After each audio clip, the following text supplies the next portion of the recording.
Laisse les clés et sors d'ici, a ordonné mon père, sa voix tranchant l'air immobile de la salle à manger comme un couperet. Ma mère, Odette, n'a pas levé les yeux de son assiette, elle a continué à pousser un morceau de viande avec sa fourchette, hochant la tête en rythme, comme si elle approuvait une prière silencieuse. Cette maison revient à la famille, lisons. Tu n'as jamais su quoi en faire de toute façon. Avant que je puisse articuler un seul mot, ma sœur Daphné, souriant de ce sourire mielleux que je détestais tant, a glissé une valise à côté de ma chaise. Ma valise. Déjà faite. Ils ne m'ont pas seulement mise à la porte ce soir-là. Ils ont essayé de m'effacer. Mais ce qu'ils ignoraient, c'est que le notaire avait déjà tout enregistré. Et quand la vérité a éclaté, ce n'est pas moi qui ai pleuré. Bonjour à tous, c'est Lison. Si vous avez déjà ressenti cette brûlure froide de la trahison venant de ceux qui sont censés vous aimer le plus, vous êtes au bon endroit. Avant de plonger dans l'histoire de la pire soirée de ma vie, j'aimerais savoir qui m'écoute en ce moment. Dites-moi dans les commentaires depuis quelle ville ou quel pays vous regardez cette vidéo, et quelle heure est-il chez vous? J'adore voir à quel point notre communauté est mondiale. Tout a commencé un mardi soir pluvieux à Nantes. L'air était lourd, chargé de cette humidité typique de la Loire-Atlantique qui s'infiltre sous les vêtements. J'étais dans ma cuisine, une pièce que j'avais passé 6 mois à rénover moi-même. Je me souviens encore de l'odeur de la cire d'abeille sur le parquet en chêne massif et du parfum riche du coq au vin qui mijotait doucement dans ma cocotte en fonte. C'était censé être une soirée de célébration. J'avais acheté cette maison bourgeoise du 19e siècle il y a 2 ans. C'était une ruine à l'époque. Les murs suintaient, le toit fuyait, et le jardin n'était qu'une jungle de ronces. J'y avais investi toutes mes économies, chaque centime gagné grâce à mon travail d'expert immobilier, et des milliers d'heures de sueur. J'avais poncé chaque marche de l'escalier hélicoïdal jusqu'à ce que mes mains saignent. J'avais choisi chaque teinte de peinture, chaque luminaire. C'était mon sanctuaire. La preuve tangible que j'avais réussi, seule, sans l'aide de personne. J'avais invité mes parents, Ambroise et Odette, ainsi que ma sœur cadette, Daphné, pour fêter la fin officielle des travaux. Je voulais, naïvement, qu'ils soient fiers. Je voulais voir une lueur d'approbation dans les yeux durs de mon père. Ils sont arrivés avec 45 minutes de retard. Pas d'excuses, pas de bouteilles de vin, pas de fleurs. Ambroise est entré le premier, balayant l'entrée du regard comme un inspecteur des travaux finis. Il n'a pas dit bonjour. Il a tapoté un mur porteur avec sa chevalière en or, produisant un son sec. La structure est correcte, a-t-il grommelé, comme s'il s'adressait à un agent immobilier et non à sa fille. Mais ce gris-perle, ça fait hôpital. On changera ça. Oh. J'ai froncé les sourcils mais j'ai laissé passer. J'étais habituée à ces critiques. Daphné est entrée ensuite, soutenant son ventre rond de femme enceinte de 4 mois comme s'il s'agissait d'un trésor national fragile. Elle a soupiré bruyamment en voyant mon canapé en velours vert émeraude, une pièce de créateur que je m'étais offerte pour mes 34 ans. Oh là là, Lison, a-t-elle gémi. Ce tissu est un aimant à poussière. C'est terriblement allergène pour un bébé. Tu n'as vraiment aucun sens pratique. Elle s'est effondrée dessus sans enlever son manteau mouillé, posant ses bottes boueuses sur le bord de ma table basse en marbre. Fais attention, s'il te plaît, Daphné, ai-je murmuré, tentant de garder mon calme. C'est du marbre italien. Ma mère, Odette, fermait la marche. Elle m'a tendu sa joue froide pour une bise rapide, ses yeux scannant déjà la pièce à la recherche de défauts. Tu as l'air fatiguée, ma pauvre chérie, a-t-elle dit d'une voix doucereuse. Tes cernes sont violets. Tu travailles trop. Cette maison aspire toute ton énergie vitale, je le vois bien. Nous sommes passés à table. J'avais dressé le couvert avec ma plus belle porcelaine de Limoges. J'avais tout préparé pour que ce soit parfait. Mais dès que nous nous sommes approchés de la table, ma mère a fait un geste brusque. Non, Lison, ne t'assieds pas là. Ton père prend le bout de table. C'est la place du chef de famille, après tout. J'ai figé. C'était ma table. Ma maison. Mais le conditionnement de l'enfance est une chaîne puissante. J'ai vu le regard d'acier d'Ambroise, défiant, attendant que je fasse une scène. Pour ne pas gâcher la soirée, j'ai obéi. Je me suis décalée sur le côté, me sentant soudain comme une invitée indésirable dans ma propre salle à manger. Ambroise s'est assis lourdement, écartant les bras comme un roi sur son trône. Il a regardé autour de lui, un sourire satisfait mais froid étirant ses lèvres minces.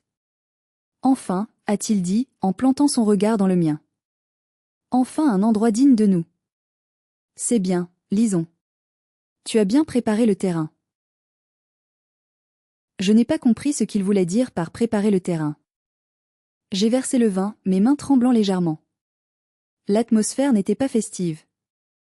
Elle était électrique, chargée d'une menace silencieuse que je ne pouvais pas encore nommer. Je ne savais pas que le coup près allait tomber au moment du dessert. Le dîner s'est déroulé dans une ambiance oppressante. Le coq au vin, pourtant parfaitement mijoté, avait un goût de cendre dans ma bouche. Ambroise monopolisait la conversation, parlant fort, postillonnant presque, critiquant la politique locale, mes choix de carrière, et même la qualité du pain que j'avais acheté chez le meilleur boulanger de Nantes. Expert immobilier, a-t-il ricané en déchiquetant son pain. Un titre pompeux pour dire que tu visites des maisons vides. Ce n'est pas un vrai travail de femme, lisons. Regarde ta sœur. Elle crée la vie. C'est ça, la vraie réussite. Daphné a caressé son ventre avec ostentation, lançant un regard triomphant dans ma direction. C'est vrai que Lison a toujours été plus matérialiste, a ajouté ma mère, en servant une deuxième portion de gratin à Daphné tout en laissant mon assiette vide. Daphné a besoin de soutien, elle est seule maintenant que ce vaurien de mari est parti. Elle a besoin de stabilité. J'ai serré ma fourchette si fort que mes jointures ont blanchi. J'ai travaillé dur pour tout ce que j'ai, maman. Personne ne m'a rien donné. Et c'est bien là le problème, a coupé mon père. Tu es devenu égoïste. Tu vis seul dans 180 mètres carrés alors que ta sœur enceinte s'entasse dans un appartement humide. Où est ton sens de la famille? Le silence est retombé, lourd et gluant. J'ai débarrassé les plats et apporté le dessert, une tarte aux poires et amandes. J'espérais que le sucre adoucirait les humeurs. Quelle erreur! Ambroise a mangé sa part en silence, méthodiquement. Puis, il a posé sa petite cuillère avec un tintement clair contre la porcelaine. Il a essuyé sa bouche, plié sa serviette en un carré parfait, et l'a posée sur la table. C'était le signal. Lison, a-t-il commencé, sa voix adoptant ce ton faussement raisonnable qu'il utilisait quand il voulait m'imposer sa volonté. Nous avons tenu un conseil de famille.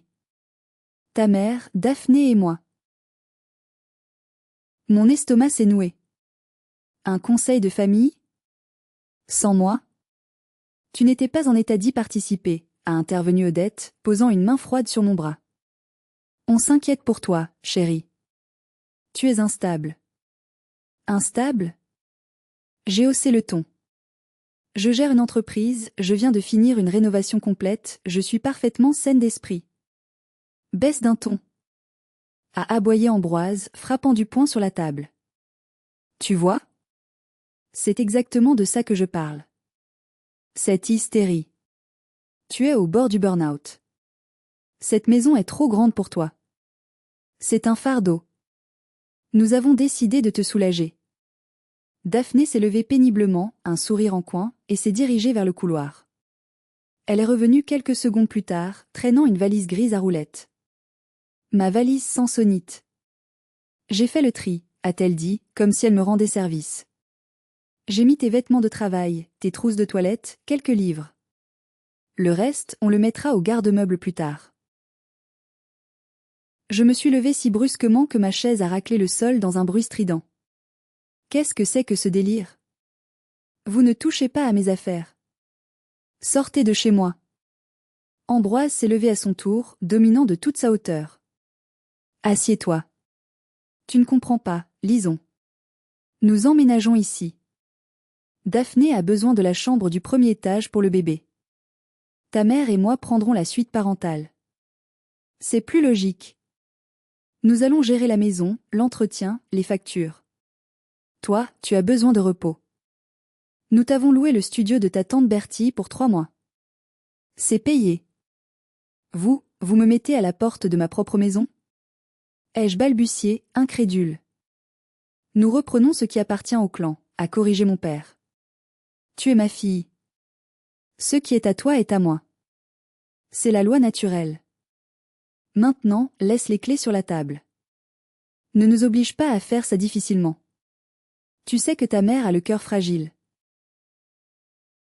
Odette a sorti un mouchoir, s'essuyant une larme inexistante. Fais-le pour le bébé, lisons. Ne sois pas un monstre. À cet instant précis, j'ai senti quelque chose se briser en moi. Ce n'était pas seulement mon cœur, c'était l'illusion que j'avais encore une famille. Il ne m'aimait pas. Il me voyait comme une ressource à exploiter. Arrêtons-nous une seconde. Mettez-vous à ma place. Vous êtes chez vous, vous avez payé chaque brique de cette maison, et vos parents vous disent de partir pour laisser la place à votre sœur favorite, sous prétexte que vous êtes fatigué. Que feriez-vous? Auriez-vous crié? Auriez-vous appelé la police sur le champ? Ou auriez-vous été, comme moi, tellement choqué, tellement paralysé par des années de manipulation, que vous n'auriez pas su réagir? Dites-moi franchement dans les commentaires ce que vous auriez fait. Je regardais la clé de ma maison posée près du verre de vin à moitié plein. Le métal brillait sous la lumière du lustre. Ambroise tendait la main, paume ouverte, attendant son dû. C'était un vol. Un braquage en plein jour, commis non pas avec des armes, mais avec la culpabilité et le sang. Je n'ai pas crié. Je n'ai pas renversé la table. Une sorte de froid polaire m'a envahi, anesthésiant mes extrémités. C'était le choc, pur et dur. Mon cerveau rationnel, celui de l'experte en immobilier, s'est éteint, laissant place à l'enfant terrorisé qui avait toujours peur de décevoir papa et maman. J'ai pris la clé. Je l'ai posée doucement dans la paume large et calleuse d'Ambroise. Il a refermé ses doigts dessus instantanément, comme un piège à loup. C'est une fille sage, a-t-il dit, sa voix redevenant calme, presque paternelle. Tu verras, c'est pour ton bien. Va te reposer. Daphné a poussé la valise vers moi avec le bout de sa botte. Ne t'inquiète pas pour tes plantes, je m'en occuperai. Enfin, celles qui ne sont pas déjà mortes. J'ai saisi la poignée de la valise. Elle était lourde. J'ai marché vers la porte d'entrée comme un automate. Le couloir semblait s'étirer à l'infini. Chaque pas m'éloignait de ma vie, de ma sécurité. Odette ne m'a pas regardé partir, elle était déjà occupée à réorganiser les coussins du salon. La porte s'est refermée derrière moi avec un bruit sourd, définitif. Dehors, la pluie avait cessé, mais le trottoir luisait sous les lampadaires oranges. J'étais là, sur le perron de ma maison, expulsée comme une criminelle. J'ai traîné ma valise jusqu'à ma voiture, garée un peu plus loin dans la rue. Mes mains tremblaient tellement qu'il m'a fallu 3 essais pour déverrouiller la portière. Je me suis assise au volant, mais je n'ai pas démarré. Je ne pouvais pas. Je restais là, fixant la façade éclairée de ma maison. Je voyais les ombres chinoises de ma famille bouger à travers les rideaux. Ils étaient chez eux. Ils buvaient mon vin, s'asseyaient dans mes fauteuils, riaient de ma défaite. J'ai sorti mon téléphone pour appeler Zélie, ma meilleure amie et avocate. Mais avant que je puisse composer son numéro, des phares ont balayé l'intérieur de ma voiture. Une camionnette blanche s'est garée en double fil juste devant chez moi. Sur le flanc du véhicule, on pouvait lire en lettres bleues « Serrurier d'urgence 24 juillet ». J'ai retenu mon souffle. La porte d'entrée s'est ouverte. Ambroise est sorti, faisant signe au serrurier d'approcher. J'ai vu mon père pointer du doigt la serrure multipoint que j'avais fait installer à grands frais. Il riait. Il plaisantait avec l'ouvrier. Une nausée violente m'a submergée. Ce n'était pas une décision impulsive prise pendant le dîner parce que je semblais fatiguée. C'était prémédité. Il avait pris rendez-vous avec le serrurier. Il savait, avant même de passer le seuil, qu'il allait me mettre dehors ce soir. Tout le dîner, toutes les critiques, la valise préparée par Daphné, tout n'était qu'une mise en scène sadique pour justifier l'injustifiable.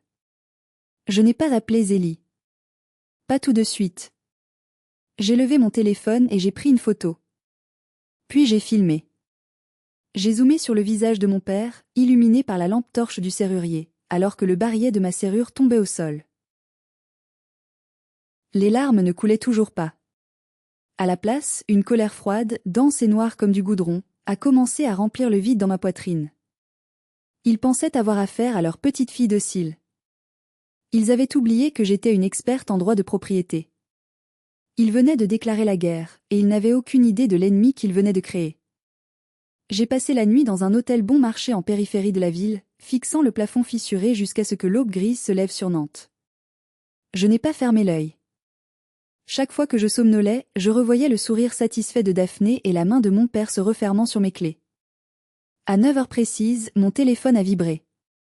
C'était Monsieur Corbin, mon conseiller bancaire depuis 10 ans. Un homme rigide mais juste. Mademoiselle Lison? Je suis navrée de vous déranger si tôt, mais nous avons une situation délicate au guichet. Ma voix était rauque, cassée par le silence de la nuit. Quelle situation? Votre père, Monsieur Ambroise, est ici. Il présente un document, une procuration générale, ainsi qu'un certificat médical attestant de votre incapacité temporaire à gérer vos biens. Il demande l'accès complet à vos comptes courants et à votre épargne logement pour, je cite, sécuriser les fonds. Le sang a quitté mon visage. Il ne voulait pas juste la maison. Il voulait tout. Il voulait me couper les vivres pour m'empêcher de riposter. Monsieur Corbin, écoutez-moi très attentivement. Je suis à l'hôtel Ibis, saine d'esprit et libre de mes mouvements. Je n'ai signé aucune procuration. Ne lui donnez rien. Bloquez tout. J'arrive dans 20 minutes. J'ai conduit comme une folle. Quand je suis arrivé à l'agence, Ambroise était déjà parti, furieux apparemment. Monsieur Corbin m'a reçu dans son bureau vitré. Il a posé une photocopie du document sur le bureau. Regardez ça, a-t-il dit, l'air grave. J'ai pris la feuille. C'était un formulaire standard de procuration, daté de la veille. Au bas de la page, une signature imitait la mienne. C'était une bonne imitation, mais pas parfaite. La boucle du L était trop large. C'était l'écriture de Daphné. Elle avait passé son enfance à imiter ma signature pour intercepter mes carnets de notes scolaires. Mais le pire, c'était le certificat médical joint. Il portait l'entête du docteur Renard. Le docteur Renard? Ai-je murmuré. Mais c'est un ami de pêche de mon père. Et, c'est un ancien vétérinaire à la retraite. Monsieur Corbin a ajusté ses lunettes, visiblement choqué. Un vétérinaire? Ils ont utilisé un tampon de vétérinaire pour vous déclarer psychologiquement instable? Oui. Ils pensaient probablement que la banque ne vérifierait pas le numéro d'agrément du médecin. C'était tellement grotesque que j'aurais pu en rire si ce n'était pas ma vie qui était en jeu. Ambroise était tellement arrogant qu'il pensait pouvoir tromper le système bancaire avec des faux grossiers, simplement parce qu'il était un homme respectable. Monsieur Corbin, ai-je dit d'une voix qui ne tremblait plus. Je veux porter plainte pour tentative d'escroquerie et usage de faux. Je veux que vous gardiez ces originaux sous clé. Bien sûr, mademoiselle. Nous allons geler tous les mouvements sortants. Personne ne touchera un centime sans votre présence physique. En sortant de la banque, le soleil avait percé les nuages, mais je ne ressentais aucune chaleur. Je venais de comprendre l'ampleur de leur plan. Ils avaient construit un récit. Lison est folle, Lison est malade, nous devons la sauver d'elle-même. Si je n'avais pas eu cette relation de confiance avec mon banquier, ils auraient pu vider mes comptes en une matinée. J'ai marché jusqu'à ma voiture, et pour la première fois, j'ai composé le numéro de Zélie. Allô? Sa voix était enjouée, inconsciente du drame. Zélie, c'est Lison. Tais-toi et écoute. Ils ont pris ma maison. Ils ont essayé de vider mes comptes. J'ai besoin de toi. J'ai besoin de l'avocate la plus impitoyable de Nantes. Il y a eu un silence au bout du fil, puis sa voix est devenue tranchante comme une lame de rasoir. Arrive tout de suite au cabinet. On va les détruire. Je me suis installée chez Zélie. Son appartement, un loft moderne rempli de plantes et de livres de droit, était l'antithèse du chaos qui régnait dans ma tête. Après avoir écouté mon récit, Zélie faisait les 100 pas, fumant de rage. Violation de domicile, abus de faiblesse, faux et usage de faux, tentative d'escroquerie. Lison, c'est du pénal. On ne va pas au civil, on va voir le procureur. Mais il nous faut plus. Il nous faut la preuve qu'ils ont l'intention de s'approprier le bien définitivement, pas juste de t'aider temporairement comme ils le prétendent. C'est là que ça m'a frappé. La maison, elle est connectée. Zélie s'est arrêtée net. Comment ça? J'ai fait installer un système de domotique le mois dernier. Détecteur de fumée Nest, thermostat, et caméra de sécurité intérieure. Elles sont discrètes, intégrées au capteur de mouvement. Mes parents sont des technophobes complets. Ils ne savent même pas changer la source sur la télé. Ils n'ont sûrement pas coupé le Wi-Fi. J'ai ouvert mon ordinateur portable avec des doigts fébriles. J'ai lancé l'application. Chargement. Chargement. L'image est apparue. Net. En haute définition. Et le son était cristallin. Nous étions dans mon salon. Ou ce qui avait été mon salon. Daphné était là, vêtue d'un de mes peignoirs en soie. Elle tenait un grand sac poubelle noir. Elle ouvrait mes placards, sortait mes vêtements, mes tailleurs sur mesure, mes robes de soirée et les jetait en tas par terre. Regarde ça, disait-elle à ma mère qui était assise sur MON canapé en train de boire MON thé dans ma tasse préférée. C'est d'un goût vieillot. Trop strict. Je vais tout virer. J'ai besoin de place pour mes affaires de maternité. Odette a ricané. Un son laid. Fais ce que tu veux, ma chérie. Cette maison est à toi maintenant. Lison ne reviendra pas. Ton père a dit qu'on la ferait interner si elle essayait de forcer la porte. Avec le certificat du docteur Renard, on peut dire qu'elle est dangereuse pour elle-même. Zélie a poussé un juron étouffé. Tu enregistres ? Tout est dans le cloud, ai-je répondu, les dents serrées. L'image a changé. Caméra de la cuisine. Ambroise était au téléphone.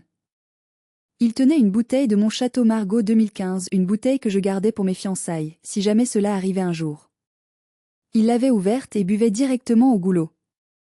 Oui, oui, disait-il au téléphone. Le garage est grand. On va le transformer. Je vais faire abattre le mur porteur entre la cuisine et le salon pour faire un open space. J'ai toujours voulu un îlot central. Lison ? Oh, elle ne dira rien. Elle est docile. Et puis, qui croirait une fille célibataire hystérique contre un honnête retraité et une femme enceinte ? J'ai senti les larmes monter, mais cette fois, c'était des larmes de rage pure. Il parlait de moi comme si j'étais morte. Pire, comme si je n'avais jamais existé. Ils planifiaient de détruire la structure même de la maison, abattre un mur porteur ? Ils allaient faire s'effondrer le plafond. Regarde ça, a pointé Zélie.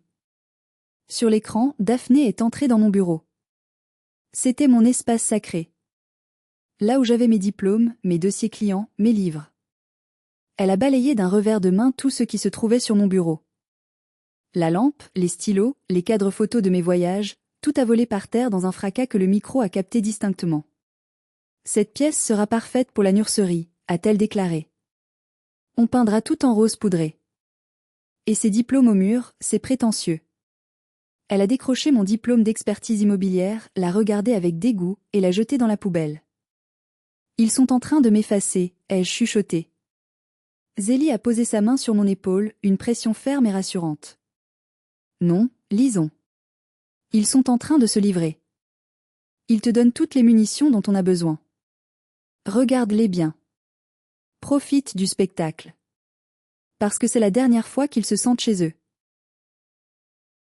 J'ai passé les heures suivantes à télécharger chaque clip, chaque conversation incriminante. J'ai créé un dossier intitulé La chute. Ambroise avait raison sur une chose, je ne dirai rien. Pas tout de suite. Je n'allais pas crier. J'allais attendre le moment parfait pour que le piège se referme sur leur cou.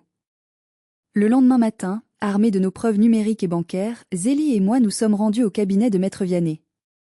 C'était un homme de l'ancienne école, le genre de notaire qui portait encore des costumes 3 pièces et dont le bureau sentait le vieux papier et l'encaustique. Il avait géré l'achat de ma maison. Il connaissait ma rigueur. Quand nous lui avons montré les vidéos et la fausse procuration, son visage impassible s'est transformé. Ses sourcils broussailleux se sont froncés jusqu'à ne former qu'une seule ligne blanche. Pour un homme de loi qui vénérait l'ordre et la propriété privée, ce que mes parents avaient fait était un blasphème. C'est inqualifiable, a-t-il grondé, sa voix basse résonnant dans la pièce lambrissée.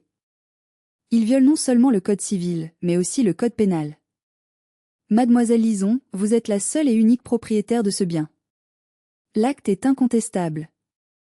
Il s'est levé et s'est dirigé vers la fenêtre, les mains jointes dans le dos. Il joue sur l'ambiguïté familiale. S'ils disent à la police que vous les hébergez, la police hésitera à intervenir. C'est souvent considéré comme un litige civil. Et une expulsion civile peut prendre 2 ans. C'est ce qu'ils espèrent. Ils comptent sur la lenteur de la justice pour s'installer, faire des travaux et rendre leur présence irréversible. Je ne peux pas attendre 2 ans. Ai-je protesté? Ils veulent abattre un mur porteur. Ils vont détruire ma maison. Maître Vianney s'est retourné, un éclat belliqueux dans les yeux. C'est pourquoi nous n'irons pas au civil. Nous allons traiter ceci comme une intrusion criminelle aggravée. Mais pour que le procureur ordonne une intervention immédiate, il nous faut une preuve irréfutable de leur mauvaise foi. Nous devons prouver qu'ils savent pertinemment qu'ils n'ont aucun droit, et qu'ils agissent par malveillance pour vous spolier. Zélie a souri, un sourire de requin. Le coup de fil, a-t-elle suggéré. Maître Vianney a hoché la tête. Exactement. Nous allons appeler un huissier de justice. Il constatera l'appel. Vous allez appeler votre père. Vous allez le mettre en confiance. Vous devez lui faire dire, sans ambiguïté, qu'il refuse de vous rendre la maison et qu'il a l'intention de s'approprier le titre de propriété. Le plan était risqué. Il fallait que je joue la comédie. Il fallait que je redevienne, pour quelques minutes, la petite fille apeurée et soumise qu'il pensait avoir brisée. L'huissier est arrivé 1 heure plus tard. Un homme jeune, efficace, avec son matériel d'enregistrement. Nous étions prêts. J'ai posé mon téléphone sur le bureau en acajou de Maître Vianney. Mes mains étaient moites. Rappelez-vous, lisons, a chuchoté Zélie. Tu es faible. Tu es perdu. Donne-lui le sentiment qu'il a gagné. C'est quand ils se sentent victorieux qu'ils commettent des erreurs. J'ai composé le numéro. Sonnerie. Sonnerie, allô? La voix d'Ambroise était bourrue. Papa? C'est moi, ah. Tu as fini de bouder? J'espère que tu appelles pour t'excuser. J'ai pris une grande inspiration, forçant ma voix à trembler. Je ne sais pas quoi faire, papa. Je n'ai plus d'argent. L'hôtel coûte cher. Est-ce que je peux juste passer récupérer mon ordinateur pour travailler? S'il te plaît. Il y a eu un silence. J'imaginais son sourire satisfait. Non. Certainement pas. Daphné utilise ton ordinateur pour regarder Netflix. Elle a besoin de se détendre. Tu ne vas pas venir la déranger avec ton stress. Mais c'est ma maison, papa, c'était ta maison, a-t-il coupé sèchement. Maintenant, c'est la maison de la famille. Et écoute-moi bien, lisons. J'ai parlé à un ami. On va préparer des papiers pour transférer le titre de propriété au nom de ta mère. C'est pour te protéger de ta propre incompétence. Quand tu recevras les papiers, tu signes et tu te tais. C'est compris? J'ai regardé l'huissier. Il a levé le pouce. C'était dans la boîte. L'aveu de vol, l'aveu de chantage, l'aveu d'extorsion. Oui, papa. J'ai compris. Bien. Reste où tu es. On t'enverra un peu d'argent quand on aura accès à tes comptes. Il a raccroché. Dans le bureau du notaire, le silence a duré 1 seconde, puis Maître Vianney a parlé. Mesdames, nous avons tout ce qu'il faut. Maintenant, choisissons le moment de l'exécution. Je me suis souvenu de ce que j'avais vu sur l'agenda de Daphné via la caméra de la cuisine. Dimanche, ai-je dit. Dimanche à 14 heures. Elle organise une baby shower. Elle a invité toute la famille, les cousins, les voisins. Elle veut montrer sa nouvelle maison. Zélie a éclaté de rire. Parfait. On va s'inviter à la fête. Les jours précédant le dimanche ont été une torture psychologique. Je vivais caché chez Zélie, observant ma propre vie se faire démanteler via l'écran de mon ordinateur. J'ai vu Daphné inviter ses amis pour essayer mes bijoux. J'ai vu ma mère donner mes conserves maison des confitures que j'avais passé l'été à faire au facteur comme si c'était elle qui les avait faites. J'ai vu mon père percer des trous dans mes murs fraîchement peints pour accrocher ses trophées de châssis d'œufs. Chaque clou planté était un coup de poignard. Mais je tenais bon. Je savais que chaque minute qui passait renforçait mon dossier. Le samedi soir, la veille de la baby shower, j'ai reçu un message de ma mère. Lisons, nous sommes déçus de ton silence. Demain, ta sœur fête l'arrivée du bébé. Nous ne t'avons pas invité car ta présence créerait des tensions inutiles. Fais-toi discrète. Nous dirons aux invités que tu es en repos à la campagne pour soigner tes nerfs. Ne nous fais pas honte. J'ai relu le message 3 fois. Ne nous fais pas honte. L'ironie était si forte qu'elle en devenait toxique. Ils allaient mentir à tout le monde. Ils allaient construire leur légende de la famille parfaite et bienveillante qui s'occupe de la pauvre fille folle. J'ai répondu, compris. Profitez bien de la fête. C'était le dernier mensonge. Le calme avant la tempête. Dimanche matin. Le ciel était bleu électrique, un temps magnifique pour une exécution publique. Je me suis habillée non pas en victime, mais en guerrière. J'ai mis mon tailleur-pantalon le plus strict, celui que je portais pour les négociations difficiles, des talons hauts qui claqueraient sur le parquet, et j'ai relevé mes cheveux en un chignon serré. Pas de maquillage pour cacher ma fatigue, juste du rouge à lèvres rouge sang. À 13h30, j'ai retrouvé mon équipe au coin de la rue. C'était surréaliste. Il y avait Zélie, portant sa robe d'avocate sous son manteau, un effet théâtral qu'elle adorait. Maître Vianney avec sa mallette en cuir, l'huissier de justice, un serrurier agréé, le mien, cette fois, et 2 voitures de police nationale. Le commissaire, un homme carré aux cheveux gris, a vérifié les documents une dernière fois. Le mandat d'expulsion immédiate signé par le procureur était là, brillant de son autorité légale. On y va doucement, a dit le commissaire. Il y a une femme enceinte et des civils. Mais on ne tolère aucune résistance. C'est une violation de domicile flagrante avec circonstances aggravantes. Mon cœur battait si fort que je l'entendais dans mes oreilles. Je n'avais pas peur. J'étais animée par une énergie froide et pure. C'était le moment de vérité. Nous avons attendu que la dernière voiture d'invités se gare.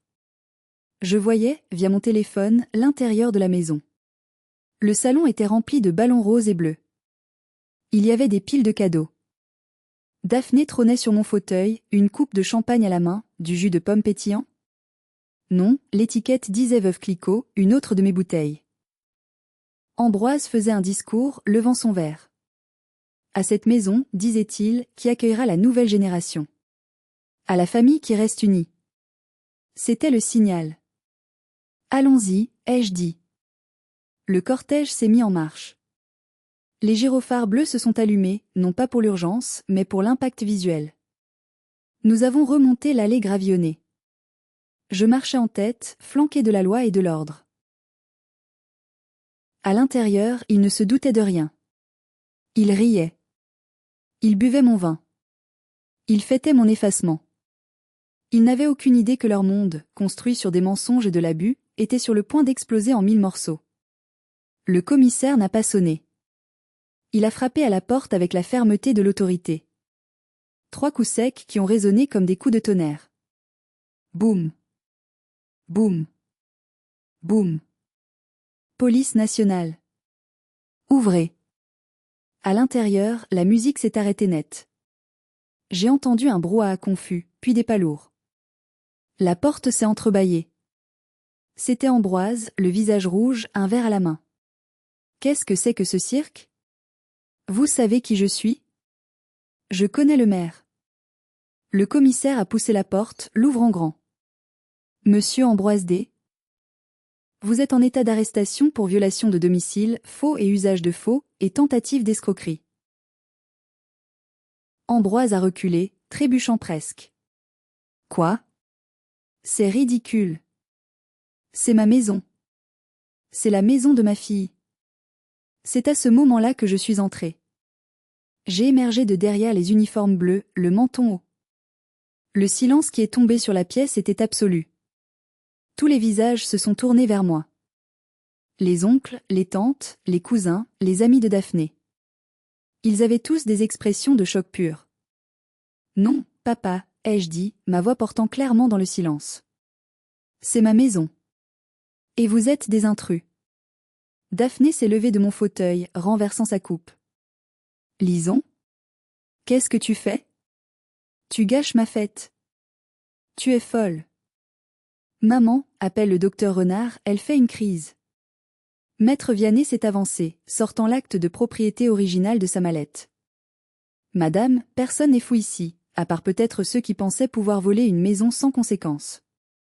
Voici le titre de propriété. Mademoiselle Lison est l'unique propriétaire. Et voici l'ordonnance du juge. Vous avez 10 minutes pour rassembler vos effets personnels et quitter les lieux. Sinon, ce sera la garde à vue pour tout le monde.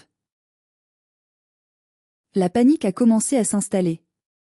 Les invités, réalisant qu'ils étaient complices d'une mascarade illégale, ont commencé à se faufiler vers la sortie, murmurant des excuses, évitant mon regard. « Attendez !» a crié Odette, se jetant aux pieds des policiers, jouant sa dernière carte. « Ma fille est malade. Nous la protégeons. Elle nous a donné les clés. Regardez, nous avons les clés. Parce que vous avez changé les serrures, madame, a coupé l'huissier en montrant son constat. Et nous avons l'enregistrement de votre mari admettant le chantage. Tout est là. » Ambroise, réalisant qu'il était piégé, a changé de tactique. Son visage est devenu pourpre de rage. Il s'est jeté vers moi, le doigt pointé comme une arme. « Petite ingrate. Après tout ce qu'on a fait pour toi. Tu oses nous humilier devant tout le quartier? Tu n'es plus ma fille. Je te déshérite. » Le commissaire s'est interposé, posant une main sur son tasé. « Monsieur, reculez. C'est votre dernier avertissement. » Daphné a commencé à hurler, un cri strident, théâtral. Elle s'est pliée en deux, tenant son ventre. « Aïe! Mon bébé! Le stress! Vous tuez mon bébé! Lison, tu es un monstre. Tu attaques une femme enceinte. » Les invités restants ont hésité. Le doute flottait. J'étais la méchante sœur qui expulsait une femme enceinte. C'était leur narratif. Je devais le briser. Je me suis approchée de Daphné. Lentement. Je l'ai regardée droit dans les yeux. « Arrête ton cinéma, Daphné. » Elle a continué à gémir, regardant autour d'elle pour chercher du soutien. « Je vais faire une fausse couche. C'est ta faute. » J'ai sorti mon téléphone et je l'ai connecté au grand écran de télévision du salon via Bluetooth. En une seconde, la vidéo de la veille au soir est apparue. On y voyait Daphné, dans la cuisine, finissant la bouteille de vin rouge et dansant sur la table, cigarette à la main. « Hier soir, 22h30, ai-je commenté froidement. Tu as bu la moitié d'un Margaux 2015 et tu as fumé 3 cigarettes. Si ce bébé est en danger, c'est à cause de toi, pas de moi. Et d'ailleurs... » J'ai pointé la coupe qu'elle venait de renverser. C'est du champagne, pas du champomis. La salle a halté. Le masque de la pauvre mère Courage est tombé en miettes. Daphné s'est redressée, le visage tordu par la haine, oubliant instantanément sa fausse douleur. « Salope » a-t-elle sifflé. « Tu as toujours tout eu. L'intelligence, l'argent, la belle maison. Tu ne pouvais pas me laisser ça? Juste ça? Je t'aurais aidé, Daphné, ai-je répondu doucement. Si tu avais demandé. Si tu m'avais respecté. Mais tu as essayé de me voler. C'est fini. Dehors. La scène qui a suivi restera gravée dans ma mémoire comme la définition même de la justice poétique. Les policiers ont donné des sacs poubelles, les mêmes sacs noirs que Daphné avait utilisés pour jeter mes vêtements à ma famille. Vous prenez uniquement ce qui vous appartient, a ordonné le commissaire. Et mademoiselle Lison vérifiera chaque sac avant que vous ne franchissiez la porte. L'humiliation était totale. Sous le regard des derniers invités pétrifiés et des voisins qui s'étaient massés devant les fenêtres, mes parents et ma sœur ont dû trier leurs affaires. J'ai vu Odette essayer de glisser une petite statue en bronze dans son sac à main. C'était un cadeau de mon grand-père. « Pose ça, maman, ai-je dit. » Elle m'a lancé un regard venimeux. « C'était à ton grand-père. » « C'est de famille. »« C'est à moi. » Il me l'a légué par testament. « Pose-la. » Elle l'a lâché sur la table avec fracas. Ambroise était silencieux maintenant, voûté, comme si Dieu en venait de s'abattre sur ses épaules. L'arrogance avait disparu, remplacée par la peur des menottes qui pendaient à la ceinture du policier. Il savait que la plainte pour faux et usage de faux allait lui coûter sa réputation d'honnête citoyen, sa retraite paisible et peut-être sa liberté. Daphné pleurait, de vraies larmes cette fois, des larmes de rage impuissante. Elle fourrait ses robes de maternité dans les sacs en plastique, murmurant des insultes. « Où je vais aller ? Hein ? Je n'ai nulle part où aller. Tu as l'appartement de tes parents, ai-je répondu. Ou le studio de tante Bertille. Il est payé pour 3 mois, après tout. Tu devrais me remercier. Quand ils ont enfin été prêts à partir, la maison ressemblait à un champ de bataille. Des ballons crevés, des assiettes sales, des confettis partout. Mais l'air semblait déjà plus léger. Ils sont sortis sous les huées silencieuses du quartier. Madame Solange, ma voisine d'en face, une dame âgée qui voyait tout, était sur son perron, les bras croisés. Quand Ambroise est passé devant elle, tête basse, escortée par un policier vers la voiture de patrouille pour sa déposition, elle a dit assez fort pour qu'il l'entende. « La honte ne tue pas, monsieur Ambroise, mais elle marque. On sait qui vous êtes maintenant. » Daphné a dû appeler un taxi, car sa voiture était bloquée par les véhicules de police. Elle est restée sur le trottoir, assise sur sa valise et ses sacs poubelles, sous le soleil éclatant, tandis que ses amis passaient devant elle en détournant le regard. L'image de la reine de la fête déchue était saisissante. Je suis restée sur le seuil. Je ne suis pas sortie pour les voir partir. Je ne voulais pas leur donner cette satisfaction. J'ai regardé le serrurier changer le barillet pour la 2e fois en 3 jours. Mettez-moi le modèle le plus sécurisé que vous ayez, ai-je dit. Avec reconnaissance biométrique. Zélie m'a rejointe, me tendant une coupe de champagne, une propre. À la liberté ? A-t-elle proposé. J'ai trinqué. Le cristal a teinté. À la vérité, ai-je corrigé. Une fois la porte refermée et verrouillée, le silence est retombé. Mais ce n'était plus le silence oppressant du dîner. C'était un silence vaste, propre. J'ai regardé mon salon dévasté. Il y avait du travail. Il fallait tout nettoyer, tout purifier. J'ai commencé par arracher l'arche de ballon. Chaque éclatement d'un ballon était comme une petite victoire. Puis j'ai rassemblé les cadeaux de la baby shower qui traînaient encore. Des vêtements de bébé, des jouets, des couches. Zélie m'a regardé. Tu vas en faire quoi? Tu vas les lui renvoyer? J'ai secoué la tête. Non. Elle a dit que c'était sa maison. Ces cadeaux ont été offerts à l'occupante de cette adresse. Et puis, elle m'a volé bien plus que ça. Alors quoi? L'orphelinat Saint-Vincent est à 2 rues.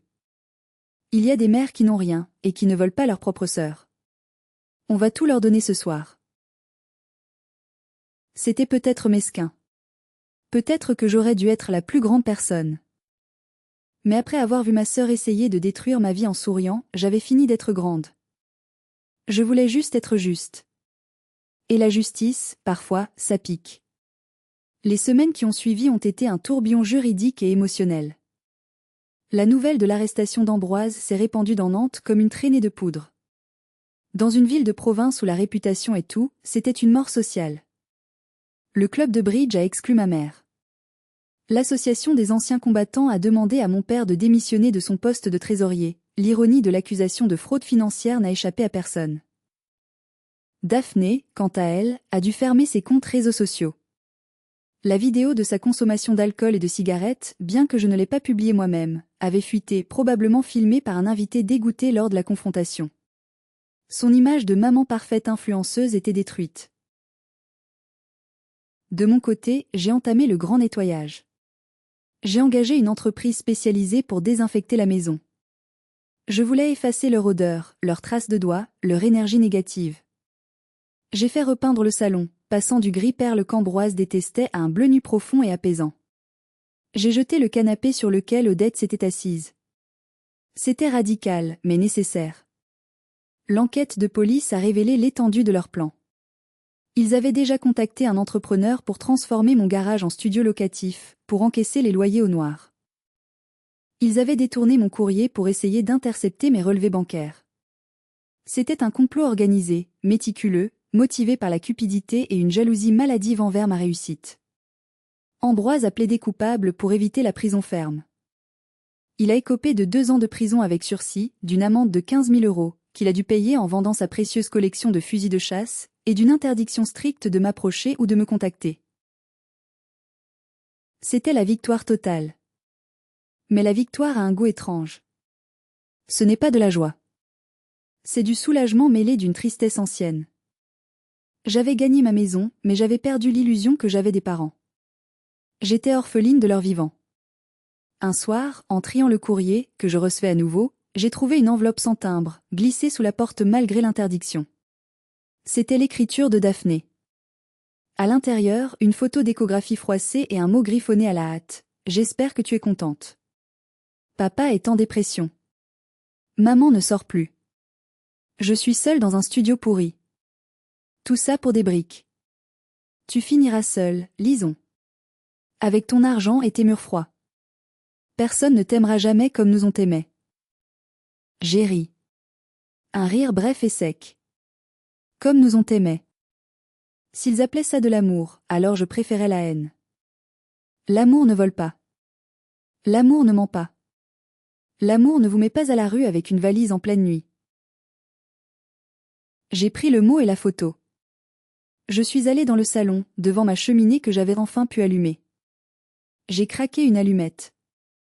J'ai regardé le papier noircir, se recroqueviller et devenir cendre. Adieu, ai-je murmuré. Je n'ai pas répondu. Je n'ai pas envoyé de message cinglant. Le silence est la meilleure des réponses pour les narcissiques. Ils se nourrissent du conflit. En ne leur donnant rien, même pas ma colère, je les affamais. J'ai bloqué leurs numéros, leurs emails, et ceux de tous les cousins éloignés qui tentaient de jouer les médiateurs, c'est ta famille quand même. Non. Ma famille, c'était les gens qui me respectaient. Le calme est revenu, lentement. Mais les singes volants aux alliés des manipulateurs ont essayé une dernière offensive. Tante Bertie, celle-là même dont le studio avait servi à mon exil forcé, m'a croisée au supermarché. Elle m'a bloqué le passage avec son chariot, le visage tordu par une grimace de reproche. Tu devrais avoir honte, lisons. Ton père a vieilli de 10 ans. Il marche avec une canne maintenant. Je l'ai regardé droit dans les yeux, sans cligner. Il a de la chance de marcher librement, tante Bertie. La plupart des gens qui commettent des fraudes bancaires et des violations de domicile finissent derrière les barreaux. J'ai été clémente. Clémente ?